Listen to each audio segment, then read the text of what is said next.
Hey, Pepin. Yo, yo. I've been thinking a lot lately about face coverings. Face coverings? Like masks? Yeah, exactly like masks. You nailed it in one shot. Like metaphorical, physical, or Yeah, like beauty masks? not those ones. Then what was the attitude?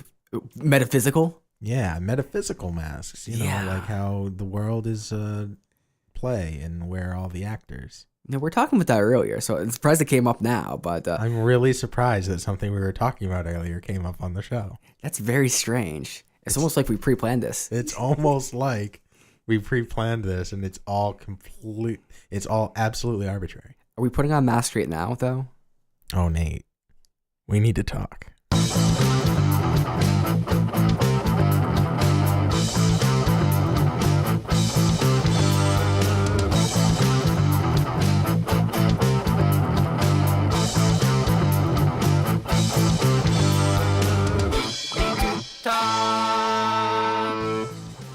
Welcome back. So glad you guys could join us. I am here once again with my best friend Nathan Pepin. How's it going, Pepin? Yo, I'm here, and I'm ready to talk. How about you, Steve? I'm doing pretty good, thanks. I'm ready to talk. Are you making fun of me? No, I was copying you because that's the highest form of flattery. Am I a meme? I'm trying to flatter you, Nathan. It's very working. I'm glad. So today we're talking about masks. Nathan, you brought this topic up and said we should talk about it. So take the lead. So this is something that intrigues me. So it's a thing in media where we talk about masks and the masks we wear in everyday life. So for instance, when I go outside into public, I'm not just to me, I am alone. Like at work, so let's say I work in customer service. In a customer service kind of environment, I have a certain kind of persona, a mask. Persona is probably the more accurate term, but mask is kind of a bit more, it's understandable still. But I'm not acting as me myself. I have these certain confinements and things I do and don't do, and these things are not necessarily me. Someone who might be I think the standard example is someone who's in customer service, or let's say a model, who's like they have to like act like put a smile on, and they have to do all this kind of stuff, and it's very kind of fake, and they feel like they have to put a mask on because they do, because they're not always constantly smiling and trying to like pose and act beautiful, but when they're in the role of a model, they have to do that, or at least in these contexts, because that's kind of what the role has, and so they put on that mask. When you're with friends, you have a certain kind of mask for that. When you're with family, you might have a certain mask. If you have children, you have like your father mask or your mother mask that you put on to kind of help facilitate that role. So it's kind of more saying that we have different personalities in different contexts, which is kind of my argument. But another argument is that you're not being yourself, not being true, and you're putting on this kind of this covering to hide yourself. I feel like that's kind of a personal thing that you need to decide for yourself if all of these different aspects of who you are together make up who you are, or if there's one true you and the rest are all fake. I agree. So like I'm more on your side with this, because a lot of people will say that you shouldn't be covering any of who you are. You should just have it all exposed. People should accept you for who you are, and you shouldn't have to hide, edit, or do anything to that degree. But I don't think that's true, because it's like we're very complex, and who we are, I think, is very situational. Like I will act differently with someone who is a complete stranger than someone who's a good friend. Kind of like we talked about in the pervert episode. Like I have a more of a sexual leaning in certain ways, but I'm not going to talk about sexual things with a complete stranger or a customer, because that's not the context for it. Yeah. I know somebody I work with actually listens to the show. We'll make up a name for her. We'll call her Katie. And Katie listens to the show, and she keeps saying that she's understanding me better. But I just need to be super clear, and I do my best to always be super transparent. I'm more than happy to tell you things that other people wouldn't, because I think it's important that I'm honest with everybody else about who I am. But who I am on this show is meter. It's not me necessarily. It's a version of me. It's an exaggerated form of me. But I wouldn't say that it's me. So listening to this show, you may get bits and pieces of who I am, but I don't think it's a good representation for who I am as a whole. Yeah, I think you could probably say the same of myself. The me that's on here is a bit over exaggerated, a bit emphasized. I tend to be a bit. So I think if I'm alone, I'm far more analytical than I am even on the show.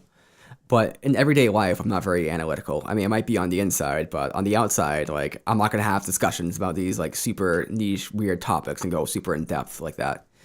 Like, because it's just not how the everyday context works. It works for this context here for the show, and I kind of use it as an opportunity to explore these different kind of regions. And this show is primarily improv. Like, we're not like we kind of like maybe have a subject plan, but we don't really talk about it. We just kind of come up with things, and I think the trolling aspect kind of comes up a bit more here on the show. That's a kind of bit of a mask we have, but it's also just kind of fun to troll each other, try to get each other to laugh. I consider it less trolling and more making jokes, having fun. That's what I consider my primary job on this show is to make jokes, and of course to keep the conversation moving and to say a smart thing once in a while so we can actually nail that hashtag smart comedy. But I'm always trying to make jokes and see things in a different way. And we've talked about that a lot, how much I appreciate when people can think in a different way than what's expected. And I think that comes across a lot in masks. Using the term masks is definitely implying that there's something truly hidden, that the truth is hidden and what's on in front is a complete facade. But how much of the mask is a mirror of what's beneath? It's a good question. And I think some of the stuff that's kind of hard to gauge is how much of this is reaction to the context that we're in or the environment. So going with our examples, sometimes we have discussions and disagreements. Now, these are things we may not actually care about too much, but we're having a conversation. We want to have a fun conversation about it. So we kind of go super in depth into super things that really don't matter too much, but we make them matter. Mm-hmm. And maybe we actually do care about them to some degree, like point dancing. But we kind of overemphasize it. Now, perhaps our innards that's in brains. Okay. Perhaps those are somewhat in line with those natural inclinations we take on the show, but maybe they're not. So maybe there's a direct reference there. Maybe there's not. Maybe the point that we have is just making a fun conversation or having a good time. It doesn't really matter what we do so much as what we can contribute to the podcast and kind of the conversation we can have. Well, I think one of my favorite masks as a representation of something, like the mask itself is deep in and of itself, is a clown. What are your thoughts on clowns, Nathan, just in the concept of a clown? Pretty weird.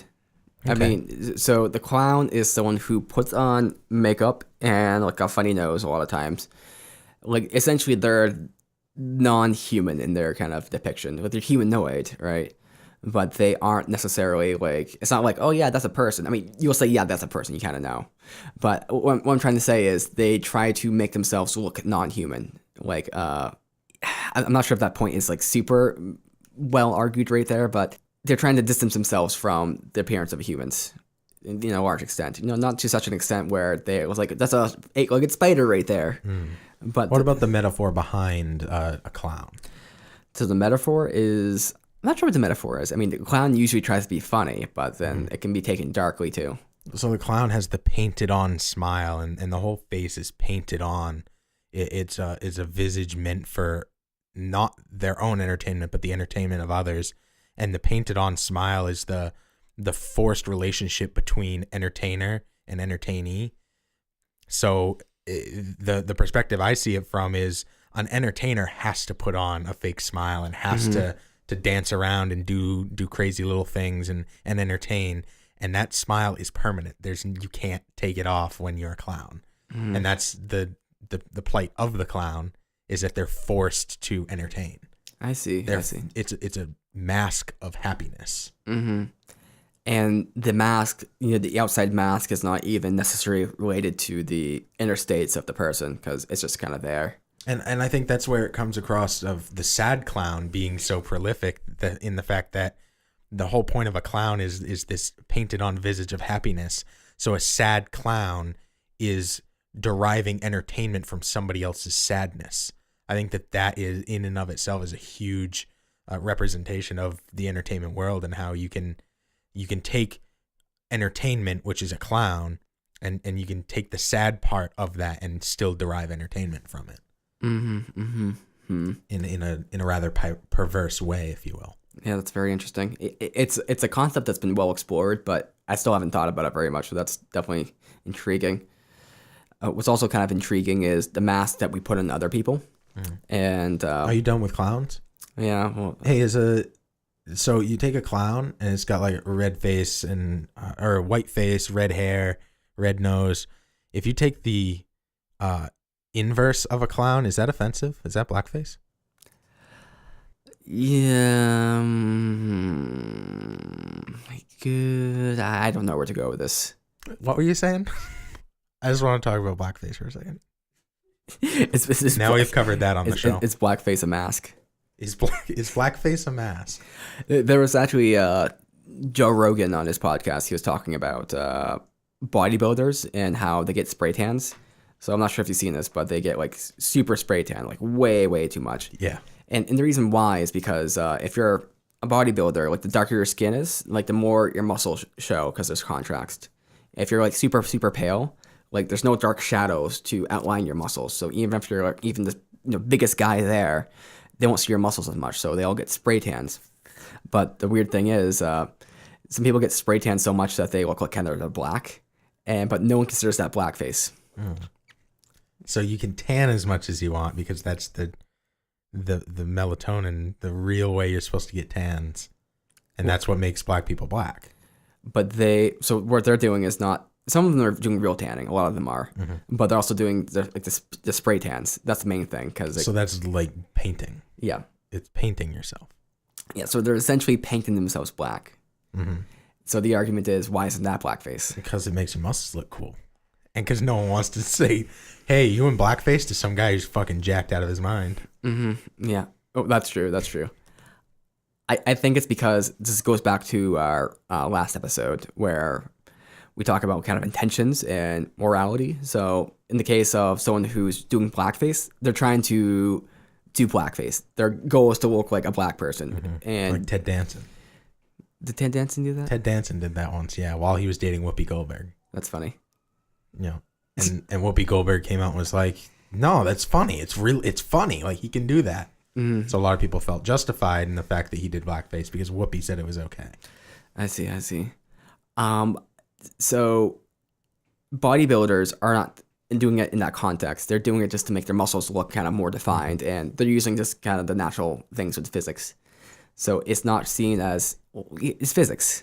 Okay, physics. So the physics is if you have shadows on darker skin or darker colors, those shadows appear darker. If you have those same shadows of the same magnitude on lighter skin, it appears lighter. So that's more of a physical thing. Maybe it has to do with our eyes as well, but what about people who like do their makeup to make them look different than they are? What was the question? Is that what do you think of that? What do you think about people who are really good with makeup and can make their faces look like completely different faces? I mean, they can do what they want. I mean, I don't think there's an issue with it necessarily. Okay. Do you like it? Well, it depends on what do you mean. Do I like it? Do I like it for like entertainment purposes? Yes. Okay. So entertainment purposes, or so. Which one are you talking about? I'm thinking you're talking about like the ones where people like there's these videos online where like they'll like do the whole thing and they go from like looking one way to like a supermodel or like a whole celebrity. Okay. There's a guy who does it with like Jack Sparrow. He goes from like look normal and then he turns himself into Jack Sparrow with his makeup. That's pretty cool. And some girls do like these kind of crazy predator kind of like they make themselves look aliens and all these kind of weird things. So that's not what you're talking about? Sure. Okay, so that's entertainment there. Okay. If you're just talking about like super like good makeup out in everyday life, they can do what they want. Do you think everybody should have super good? Would you be happier if every girl had super good makeup that made them look hot? Well, I don't really like makeup that much. No. What if you don't realize that it's makeup because it's so good? I mean, that's fine. So everybody was like a 10. Would that make you happier? I guess. I mean, So you'd be happier in a world full of masks. maybe. Okay. I don't know. I'd have to be in that world first. No, you can use your fucking imagination, Nathan. So this is my issue with makeup.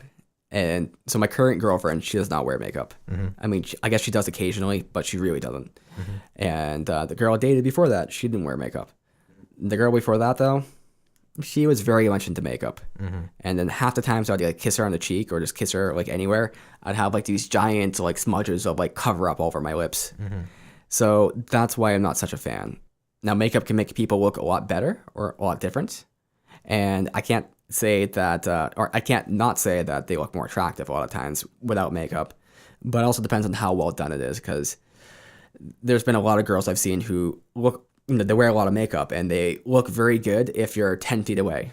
But then when you get close up to them, it's just like you see like a desert essentially across their face. Yeah. Or if they're not very good at matching up with their skin color, and then they have like a white clown face, and then the second it gets to their neck, it's like a completely different color. Yeah. Yeah, girls, you gotta get your shit together.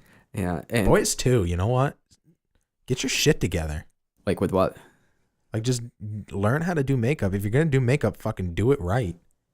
Otherwise, don't even bother, because it makes you look way worse. Hey, it's Chris from the Vinyl Loft, the Upper Valley's all vinyl podcast, spinning over 7 decades of great music on a format that has refused to die. We spin nothing but vinyl, classic rock, alternative, heavy metal, and much, much more. Check us out on Facebook and Instagram, and we are proud to be on podcastnh.com. And let's get into something a little bit controversial here. So maybe this is not too controversial. Well, we just talked about blackface, so I'm excited where you're going. So this isn't like too much of a thing. We covered it a little bit with one episode, but so this is my joke. I'm gonna make the joke again. Oh, okay. It's a joke and it's controversial. Okay. So someone who is, let's say, they're born male and they identify as female. Let's say they transition into being a female, be it with the way they dress, maybe surgery, whatever methods, testosterone therapy. So let's say they do that, and so you would not say, at least if you're being politically correct, that that person is male. You might say they're born male, but you'd say they're female.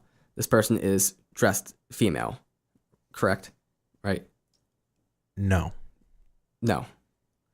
Okay, I can't get to my joke then. But go on. Oh, yeah, absolutely. Yeah. Okay, yes, there we go. So that person you'd say is female. Okay. Now, on the other hand, there's what's known as cross-dressers. And let's just talk about male cross-dressers. So cross-dressers are men who dress up as women, but they don't want to be perceived as female necessarily, because with someone who's transsexual, they want to be, say male to female, they want to be perceived as being female. But someone who is male, cross-dressing, they want to be perceived as a man dressing up as a woman. Okay, I'm waiting for the joke. So the joke is, I want to, for Halloween, to dress up as a girl. And when people ask me, oh, Nate, are you dressed up as a girl? I'm going to say, no, I'm dressed up as a man, dressed up as a woman. Okay. That's a joke. Oh, that's a joke. Yep. So the joke is that person's confusion for a couple seconds. Yep. Okay. Sounds like a very Nathan joke. It's a very Nathan joke. The whole reason for me just choosing that is just to confuse people for like 5 seconds. Like, well, what do you mean? No, I'm not dressed up as a woman. I'm dressed up as a man who dresses up as a woman, i.e. a cross-dresser. Okay. And that's something that they wouldn't inherently get. No, it's a very subtle distinction, but it's a very proper distinction to make. Okay. It's very technical. What a technical, proper joke. You know, my favorite part about jokes is when you have to explain them to people. This joke is all about explanation. Hey guys, welcome to Pepin Explains Jokes. Here we go. We're going to break down this joke one transsexual at a time. So, well, the joke wouldn't be like, this is like a very personal joke, and maybe this goes into masks, because I think an inner part of me is a troll. Mm-hmm. And I think some of the masks I wear are to avoid that trollish nature, but then some of the masks I do wear also are to enhance that. Mm-hmm. So especially your troll mask. My troll mask. So I enjoy being on this podcast because I can utilize my troll mask without feeling bad. And I have these ideas which I think are pretty hilarious that I do, but only I find them funny.